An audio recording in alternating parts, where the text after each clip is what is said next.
നിങ്ങളുടെ വീടിന് ഡാംനെസ്സിന്റെ പ്രശ്നമുണ്ടോ? ഭിത്തിയിൽ കൂടി നനവ് മുകളിലേക്ക് കയറി പെയിന്റ് പീൽ ഔട്ട് ചെയ്യുക, കൊമളിച്ച് വരിക. എന്താണ് നമുക്ക് അതിന് പരിഹാരം? ചെയ്യേണ്ടത് നമുക്ക് ഒന്ന് കൺസ്ട്രക്ഷൻ സമയത്തുള്ള വിഷയങ്ങളാണ്. അതായത് ഡാം പ്രൂഫ് കോഴ്സ് DPC പ്രോപ്പറായിട്ട് കൊടുക്കുക. അതേപോലെ തന്നെ ഫ്ലോർ ചെയ്യുമ്പോൾ സാധാരണ ഞങ്ങൾ ചെയ്യാറുള്ളത് തറ ലെവൽ ചെയ്തതിനു ശേഷം അതിന് മുകളിൽ പോളിത്തീൻ ഷീറ്റ് ഇട്ട് അതിന് മുകളിലാണ് നമ്മൾ പ്ലെയിൻ സിമെന്റ് കോൺക്രീറ്റ് കൊടുത്ത് വീണ്ടും ഫ്ലോർ ചെയ്ത് ടൈൽസ് ഇടുന്നു. താഴെ നിന്നുള്ള വെള്ളം മുകളിലേക്ക് വരാൻ കാപ്പിലറി റൈസ് മൂലം മുകളിലേക്ക് വെള്ളം കയറാനുള്ള സാധ്യതയുണ്ട്. അത് അറസ്റ്റ് ചെയ്യുക.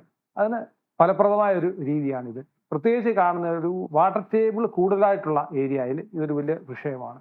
വാട്ടർ ടേബിൾ ഹൈ ആണെങ്കിൽ വെള്ളം മുകളിലേക്ക് കയറാൻ സാധ്യതയുണ്ട്. അപ്പോൾ അത് പ്രോപ്പറായിട്ട് ചെയ്തില്ലെങ്കിൽ ഈ ഒരു പ്രശ്നം കാണും. കൂടാതെ കൺസ്ട്രക്ഷൻ സമയത്ത് ഭിത്തിയിലുള്ള നനവ് മഴ കൊണ്ടാകാം, അല്ലെങ്കിൽ ഓവർ ക്യൂറിംഗ് കൊണ്ടാകാം. ഈ നനവ് അതും നമ്മൾ പെട്ടെന്ന് പ്ലാസ്റ്റർ ചെയ്ത് ബാക്കിയുള്ള പ്രോസസ്സിലേക്ക് കടക്കുമ്പോൾ അത് അവിടെ കെട്ടിക്കിടക്കും. പുതിയ കെട്ടിടങ്ങൾ പണിയുമ്പോൾ കുറെ കാലത്തേക്ക് ഒരു വിഷയമുണ്ട്. അത് പ്രോപ്പറായിട്ട് അറ്റൻഷൻ കൊടുക്കേണ്ടതാണ്.